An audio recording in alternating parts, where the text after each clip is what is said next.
Let me talk about reconciliation just for a moment. What does this word mean? I'm going to give you the basic definition. You can look it up in the dictionary, but here's what reconciliation means. It means to restore to friendship,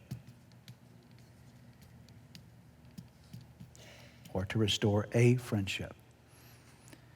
It's to take people that have become enemies and make them friends again.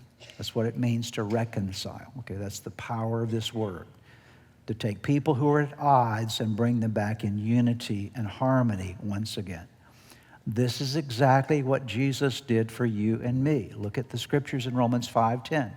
For if while we were God's enemies, we weren't his friends, we were God's enemies, we were, what's the word here?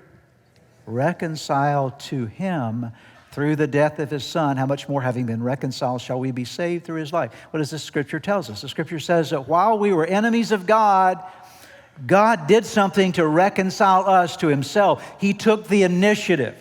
We were not going to God, but God came to us.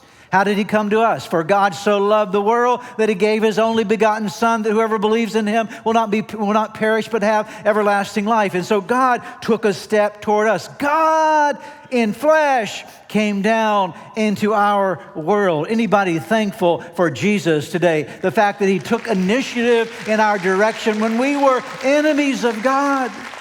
And so now we're able to be friends with God because of what Christ did for us. He took the initiative so we could be reconciled. And not only are we to be reconciled to God, but we're also to be reconciled to one another. Jesus taught this. Look with me at part of the Sermon on the Mount in Matthew chapter 5, verses 23 and 24. Therefore, if you are offering your gift at the altar, let's stop there for a moment. So, therefore, if you're in church really worshiping God, okay, if you're offering your gift at the altar, because the altar represents the corporate gathering of worship.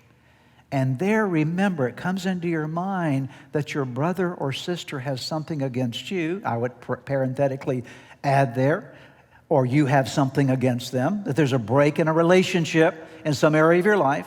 And you remember this while you're worshiping. Notice the instruction of Jesus. Leave your gift there in front of the altar. What's the next word? First, go and be reconciled to them. Go and what? Be. What does reconciled mean? To restore what? Friendship. To them, then come and offer your gift. Jesus said this.